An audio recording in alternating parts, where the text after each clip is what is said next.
Good morning students.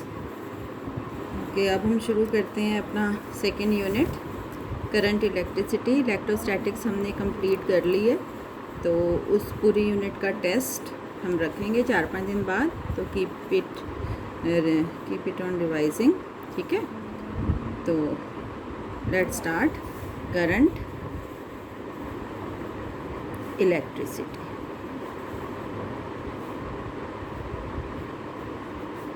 Unit 2 पहले भी बताया था कि in all we have 10 units, और ये जो फर्स्ट 4 यूनिट्स हैं थोड़ी सी कनेक्टेड हैं, तो इनको थोड़ा हमने ध्यान से करना है। तो ओके, करंट इलेक्ट्रिसिटी में सबसे पहले लेट्स डिस्कस कि what is electric current. Suppose we have 2 conductors A and B and they are charged to different potentials. Suppose ये VA है और इसका पोटेंशियल VB है, and let VA is greater than VB। अब हमें पता है कि चार्ज फ्लो करता है from a conductor at higher potential to a conductor at lower potential, but since they are separated by air, और एयर जो है वो इंसुलेटर होती है, तो there will be no flow of charge between them. अब suppose let they be connected by a conducting wire, copper की wire से या आयरन की वायर से हमने इसको क्या कर दिया, इन दोनों को कनेक्ट कर दिया, तो charge starts flowing from A to B, क्योंकि A is at higher potential and B is at lower potential. और कब तक फ्लो करेगा, जब तक इन दोनों कंडक्टर्स का पोटेंशियल जो है वो सेम ना हो जाए। तो ये जो चार्ज फ्लो कर रहा है in a definite direction through a conductor, it constitutes electric current. तो व्हाट इज़ इलेक्ट्रिक करंट? जब चार्ज किसी निश्चित दिशा में बहता है तो इट कॉन्स्टिट्यूट्स इलेक्ट्रिक करंट, और उसको किसी निश्चित डायरेक्शन में, किसी डेफिनेट डायरेक्शन में फ़्लो करवाने के लिए 2 पॉइंट्स के बीच में पोटेंशियल डिफरेंस होना ज़रूरी है। अगर पोटेंशियल डिफरेंस दोनों के बीच में सेम हो जाएगा तो ये जो फ़्लो है चार्ज का ये रुक जाएगा, करंट ख़त्म हो जाएगा। तो current always from a point at higher potential to a point at lower potential, this is the electric current. Okay, अब what are current carriers?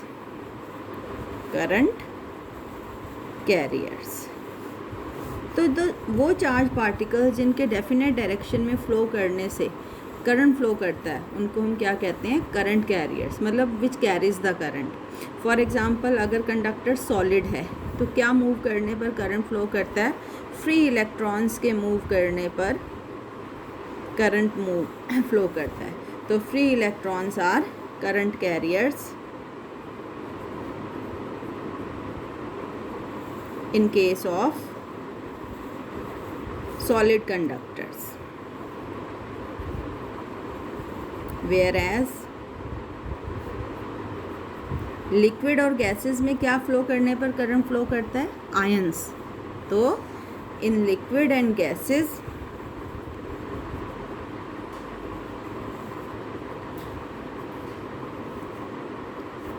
Positively and negatively charged ions acts as current carriers. Okay, अब बात आती है electromotive force की, कि what is electromotive force? इसको हम EMF भी कहते हैं। What is electromotive force? तो हमने कह तो दिया कि जब चार्ज किसी पर्टिकुलर डायरेक्शन में फ़्लो करता है तो करंट फ्लो करता है। अब चार्ज को किसी डेफिनेट डायरेक्शन में मूव करवाने के लिए, फ्लो करवाने के लिए हमें काम करना पड़ेगा। We have to spend the energy. तो इलेक्ट्रोमोटिव फोर्स ऐसे ही अरेंजमेंट से जुड़ा हुआ है, विच कैन सप्लाई एनर्जी और which can do work to compel the charge carriers to move in a particular direction. तो बेसिकली फोर्स नहीं है, इट इज़ द एनर्जी और वर्क डन, ठीक है, जो हमें करना पड़ता है चार्ज कैरियर्स को डेफिनेट डायरेक्शन में मूव करवाने के लिए। फॉर एग्ज़ाम्पल बेटे, रिमोट में या किसी टॉय में कब तक मोशन नहीं होती, कब तक वो काम नहीं करता? जब तक आप सेल नहीं डाल रहे हैं, ठीक है। सेल डालने से क्या हो रहा है, आप दो पॉइंट्स के बीच में एक पोटेंशियल डिफरेंस क्रिएट कर रहे हैं और electron starts flowing in that circuit. तो जो सेल के ऊपर लिखा होगा आपने देखा है 3 वोल्ट या 1.5 वोल्ट, वो बेसिकली क्या होता है, उस सेल की ईएमएफ होती है, ठीक है। वो सेल जो वर्क कर सकता है, जो एनर्जी सप्लाई कर सकता है चार्ज कैरियर्स को एक पर्टिकुलर डायरेक्शन में मूव करवाने, सर्किट कंप्लीट करवाने के लिए, ठीक है। तो सेल हो गया, बैटरी हो गई, these are the sources of EMF. Clear है। तो अब हम आते हैं अपने टॉपिक पर, डिफाइन करेंगे व्हाट इज़ इलेक्ट्रिक करंट। तो थ्योरेटिकली तो वी हैव डिफाइंड कि whenever charge flows in a definite direction it constitutes the electric current. Mathematically it is defined as the rate of flow of charge. Charge flow करने की दर क्या कहलाती है, electric current. I is equal to Q by T, मतलब electric current को हम I से डिनोट करते हैं। इलेक्ट्रिक करंट किसके बराबर होता है, charge flowing per unit time, total charge flowing upon time जितना लग रहा है उस चार्ज को फ्लो करवाने में। तो this is the electric current. किसी भी कंडक्टर में से जो चार्ज फ्लो करता है in a given cross sectional per unit time, वो क्या कहलाता है, electric current. What is the unit of electric current. Charge की यूनिट बेटे क्या होती है, कूलाम, अपॉन टाइम की यूनिट क्या होती है, सेकेंड, तो coulomb per second. But SI unit of charge is ampere, क्या होती है, एम्पियर। किससे डिनोट करते हैं, A से। SI unit of electric current is ampere. अब आपको कोई कह दे डिफाइन 1 एम्पियर, ऐसे हम करते आए हैं ना, डिफाइन 1 फेराड है ना, डिफाइन 1 कूलाम, तो डिफाइन 1 एम्पियर। तो 1 एम्पियर आप कैसे डिफाइन करेंगे कि अगर Q कितना हो जाए 1 कूलाम और टाइम कितना हो 1 सेकेंड, तो इस फार्मूले के अकॉर्डिंग I कितना हो जाएगा 1/1 एम्पियर। तो किसी भी कंडक्टर में से जो करंट है it is said to be 1 ampere when a charge of 1 coulomb flows through it in 1 second. कि अगर 1 कूलाम का चार्ज 1 सेकेंड में फ्लो कर जाए गिवन क्रॉस सेक्शनल में से, तो वो कितना करंट वहाँ से हम फ्लो करता हुआ मानते हैं, 1 एम्पियर। और डायमेंशंस क्या होते हैं करंट के, A। क्या डायमेंशंस होते हैं, A। देखो पीछे हमने किया था ना, I is equal to Q by T था, तो Q इज़ इक्वल टू वहाँ हमने लिखा था IT। अब I के डायमेंशन है A और टाइम के होते हैं T, तो इसलिए Q के डायमेंशन कितने आए थे, AT। तो करंट के क्या डायमेंशंस होते हैं, A। और क्या होता है, it's a scalar quantity, current is a scalar quantity, ठीक है। लेकिन करंट के साथ हम एक डायरेक्शन जोड़ते हैं कन्वेंशनली।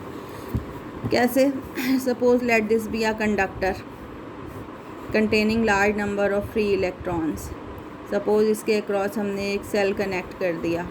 ये जो बड़े वाली लाइन होती है it is suppose to be at higher potential, positive potential, और छोटे वाली लाइन होती है it is suppose to be at lower potential, जिसको हम नेगेटिव कहते हैं। तो ऑब्वियसली इलेक्ट्रॉन्स जो हैं वो कहाँ दौड़ कर आएंगे, सारे के सारे पॉजिटिव टर्मिनल पर। लेकिन कन्वेंशनली हम करंट की डायरेक्शन लेते हैं इसका उल्टा, जिस डायरेक्शन में इलेक्ट्रॉन फ्लो करते हैं उसका अपोजिट। तो it is from positive to negative. तो direction of electric current is always taken from positive terminal to negative terminal. Clear है। तो ये तो बेसिक जानकारी थी इलेक्ट्रिक करंट के बारे में। अब न्यूमेरिकल 2 तरीके से पूछ सकते हैं। आपके पास एक फार्मूला है Q बाई टी, और according to quantization of charge Q किसके इक्वल था, एन E के इक्वल था, लास्ट यूनिट में हमने किया था। तो ये 2 फार्मूले आ गए बेटे। अगर चार्ज और टाइम दिया हुआ है तो आप इससे करंट कैलकुलेट कर लोगे, और अगर नंबर ऑफ़ इलेक्ट्रॉन्स और टाइम दिया हुआ है तो आप इस फार्मूले से। तो मैं यहाँ 2 न्यूमेरिकल्स लिख रही हूँ, ट्राई टू सॉल्व देम। तो फर्स्ट हम मान लेते हैं कि 5 coulomb of charge passes through a conductor in 2 second, calculate current, electric current. तो इस फॉर्मूले में ऑब्वियसली बेटे आपको Q दिया हुआ है, कितना दिया हुआ है 5 कूलम है ना, गिवन क्या दिया हुआ है Q, और टाइम दिया हुआ है, कितना दिया हुआ है 2 सेकेंड, और आपसे वो पूछ रहा है I कैलकुलेट करना है। तो so simple, I is equal to क्या होता है Q/T, Q है आपका 5 और A है 2, तो इट इज़ 2.5 एम्पियर। ठीक है। दूसरा पूछने का तरीका ये हो सकता था कि 10 की power 20 electrons crosses a conductor in 2 seconds, calculate electric current. अब अगर ऐसा है तो फिर देखो गिवन क्या दिया हुआ है आपको, क्या गिवन है n नंबर ऑफ इलेक्ट्रॉन्स, कितने 10 की पावर 20, और क्या दिया हुआ है टाइम कितना 2 सेकेंड, क्या पूछ रहा है आपसे I, तो I is equal to Q/T। अब Q सीधा तो दिया नहीं हुआ, लेकिन Q किसके इक्वल होता है NE। अब N कितना है आपका 10 की पावर 20 और E कितना इलेक्ट्रॉनिक चार्ज कितना लेते हैं 1.6 इंटू 10 की पावर -19 अपॉन 2, तो इट इज़ 16 हो जाएगा ना, ये 19 से 19 कट जाएगा और एक जो 10 रहा वो मैंने इसमें ऐड कर लिया, 8 एम्पियर। ठीक है। तो ये दो तरीके हैं जिससे आप इलेक्ट्रिक करंट को क्या कर लेंगे, कैलकुलेट कर सकते हैं। दो फार्मूले हैं हमारे पास। क्लियर।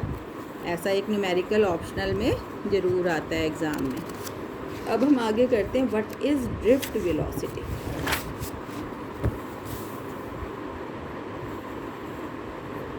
ड्रिफ्ट वेलोसिटी VD से हम इसको डिनोट करते हैं। Consider a conductor consisting of large number of free electrons, बहुत सारे फ्री इलेक्ट्रॉन्स हैं ये, और these electrons are always in rapid random and continuous zigzag motion, लगातार मूव कर रहे हैं, इधर गया फिर इधर आ गया फिर इधर चला गया फिर ऊपर चला गया, like this.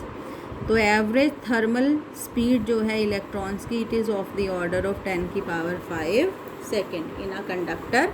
Average thermal speed है ये स्पीड, लेकिन ये जो डायरेक्शन है they are so randomly oriented कि अगर मैं वेलोसिटी की बात करूं, एवरेज वेलोसिटी की बात करूं, तो ये क्या आती है 0। एवरेज वेलोसिटी क्या हो जाती है 0। स्पीड तो है लेकिन डायरेक्शन सपोज यहाँ गया और फिर वापस यहीं आ गया, तो इसकी एवरेज वेलोसिटी कितनी हो जाएगी 0, क्योंकि डिस्प्लेसमेंट कितना हो गया इसका 0। तो in a conductor free electrons जो होते हैं they are continuously moving in zigzag directions. Speed तो है कितनी है 10 की पावर 5 मीटर पर सेकेंड, लेकिन डायरेक्शंस इतनी रैंडमली ओरिएंटेड है कि उनकी जो एवरेज वेलोसिटी है वो क्या हो जाती है 0। स्पीड और वेलोसिटी में क्या फ़र्क होता है, it is a scalar quantity without direction अगर हम ले रहे हैं, और ये velocity is with direction. Speed अगर विद डायरेक्शन अगर हम ले लें तो दैट इज़ कॉल्ड वेलोसिटी। तो एवरेज थर्मल वेलोसिटी जो होती है इलेक्ट्रॉन्स की 0 है। सपोज़ n इलेक्ट्रॉन्स हैं, पहले की एवरेज थर्मल वेलोसिटी u1 है, दूसरे की u2 है, ऐसे ही nth की un है, और मैं कह रही हूँ इन सब की एवरेज कैसे निकालेंगे। Average u1 plus u2 plus u3 up to un divided by n electrons है ना, कितनी आ रही है 0। ये कब का सीन है, when we have applied no potential difference across the conductor. अब suppose we have the same conductor,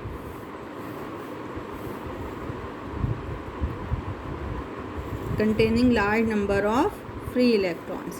Let L be its length and A be its area of cross section, and V applied a potential difference with the help of a cell or battery. कितना potential apply किया आपने V volt. ठीक है। तो जो electric field establish हुई across the conductor वो कितनी हुई V/L। याद है कहाँ से आएगा ये पोटेंशियल डिफरेंस, हमेशा E इंटू डी ले रहे हैं, तो E जो होगा वो होगा V/D। अब ये D डिस्टेंस किसके बराबर है L के, तो ये हो जाएगा V/L। और इस इलेक्ट्रिक फील्ड की वजह से अब सारे के सारे जो इलेक्ट्रॉन्स हैं इसमें they are start moving towards किस तरफ, पॉजिटिव टर्मिनल की तरफ। क्यों? क्योंकि इलेक्ट्रॉन्स पे नेगेटिव चार्ज होता है ना नेगेटिव चार्ज, तो they get accelerated towards the positive terminal. क्यों? क्योंकि इन सब इलेक्ट्रॉन्स पर इस इलेक्ट्रिक फील्ड की वजह से एक फोर्स लग रही है। कितनी फोर्स लग रही है? आपने पहली यूनिट में, हमने सेकंड यूनिट में सेकंड पार्ट में किया था QE, और Q कितना है एक इलेक्ट्रॉन के ऊपर? -E। तो इतनी फोर्स लग रही है। Each electron experience a force -E into E। Negative means जो फोर्स है वो इलेक्ट्रिक फील्ड के अपोजिट लग रही है। ऑब्वियसली इलेक्ट्रिक फील्ड की डायरेक्शन है पॉजिटिव से नेगेटिव ये, जबकि इलेक्ट्रॉन जा रहे हैं नेगेटिव से पॉजिटिव की तरफ। अब जब फोर्स लगती है तो एक्सीलरेशन प्रोड्यूस होता है according to Newton second law of motion, F = ma। याद है आपको? तो एक्सीलरेशन प्रोड्यूस्ड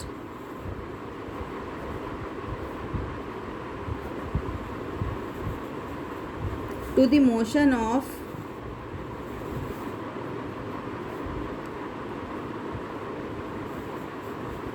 each electron, हर इलेक्ट्रॉन की मोशन में कितना एक्सीलरेशन प्रोड्यूस होगा? A = यहाँ से आप मुझे बताएंगे A = F/m, और F कितना है आपका? -E/m। This is the acceleration produce to the motion of each electron. ठीक है। अब जब मोशन एक्सीलरेटेड होती है तो बॉडी की जो वेलोसिटी होती है इट चेंजेस।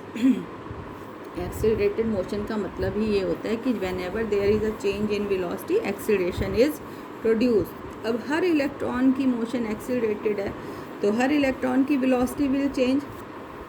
तो जो पहला इलेक्ट्रॉन था जिसकी वेलोसिटी u1 थी, चेंज होके उसकी वेलोसिटी कितनी हो जाएगी?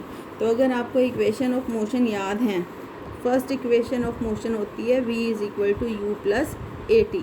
तो इसके अकॉर्डिंग जो फर्स्ट इलेक्ट्रॉन है जिसकी इनिशियल वेलोसिटी u1 है उसकी अब वेलोसिटी कितनी हो जाएगी? v1 = u1 + a, और सपोज टाइम कितना ले रहे हैं? टॉक 1 है पहले इलेक्ट्रॉन के लिए। जब इलेक्ट्रॉन मूव करते हैं टुवर्ड्स द पॉजिटिव टर्मिनल, जब हम पोटेंशियल अप्लाई करते हैं सारे के सारे इलेक्ट्रॉन्स दौड़ पड़ते हैं towards the positive terminal, and while they are heading towards the positive terminal they collided with each other, they collided with atoms, they collided with ions। आपस में टक्कर करते हैं और हर टक्कर के बाद नेट रिजल्ट क्या होता है? They are moving towards the positive terminal. तो दो कोलिशंस के बीच में जो रिलैक्सेशन टाइम है पहले इलेक्ट्रॉन के लिए, सपोज वो कितना है? टॉक 1। तो यहाँ पर नेट इफेक्ट क्या आता है पोटेंशियल अप्लाई करने से कि electrons are drifting towards the positive terminal. ऐसा नहीं है कि कंडक्टर दौड़ के पॉजिटिव टर्मिनल पर पहुँच रहा है, इट इज़ ड्रिफ्टिंग, घिसट रहा है, शिफ्ट हो रहा है धीरे धीरे। तो वो velocity with which the electrons get drifted towards the positive terminal उसको हम क्या कहते हैं? Drift velocity. और इसी ड्रिफ्ट वेलोसिटी को हम मैथमेटिकली कैलकुलेट कर रहे हैं कि ये कितनी आएगी। ठीक है बेटे। तो पहले इलेक्ट्रॉन की फाइनल वेलोसिटी इस एक्सीलरेशन की वजह से इतनी हो गई, और दूसरे की इसी हिसाब से दूसरे की कितनी हो गई? u2 + a talk 2। ऐसी nth की कितनी हो गई? nth इलेक्ट्रॉन की final velocity un + a talk n। और इन सब वेलोसिटी को अब अगर हम एवरेज आउट करेंगे तो हमारे पास क्या आएगी? Drift velocity. यही कहा है ना कि the result is that the electron is moving towards the positive terminal, है ना। तो इन सब का अगर हम एवरेज लें इन सब का तो वो क्या देगा? Drift velocity. मतलब drift velocity is v1 + v2 up to vn/n। तो अब वैल्यूज़ अगर हम यहाँ पुट करें, v1 कितना है बेटे? u1 + a talk 1। v2 कितना है आपका? देख लो यहाँ से, u2 + a टॉक 2। और ऐसे ही vn कितना आ जाएगा आपका? UN plus A talk n, ठीक है, UN plus A talk n। अब अलग डिवाइडेड बाय n। अब जरा अगर हम टर्म्स को थोड़ा सा सेपरेट आउट कर लें तो VD is equal to U1 plus U2 plus up to UN by n, ये वाली टर्म अलग ले ली, प्लस इन सेकंड टर्म में सब में A कॉमन है, A कॉमन ले लो, और tau 1 tau 2 up to tau n divided by n। Now what is this?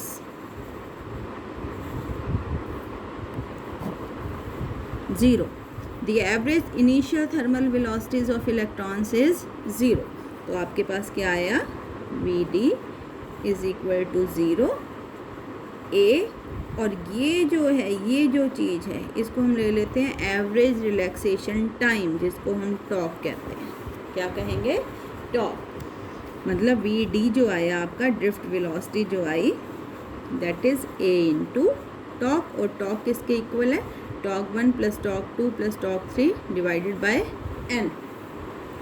और A कितना है? What is A? हमने यहाँ निकाला है, ये निकला हुआ है A, तो ये आ जाएगा VD is equal to minus E by m, this is A into tau. This is the expression for drift velocity. कि ड्रिफ्ट वेलोसिटी जो होती है, it is always opposite to the electric field. This negative sign signifies that drift velocity is always opposite to the electric field. और अगर we don't take into account the direction, तो normally VD is equal to E tau upon n। तो this is the expression for drift velocity, the velocity with which the electrons get drifted towards the positive terminal। Clear है बच्चों?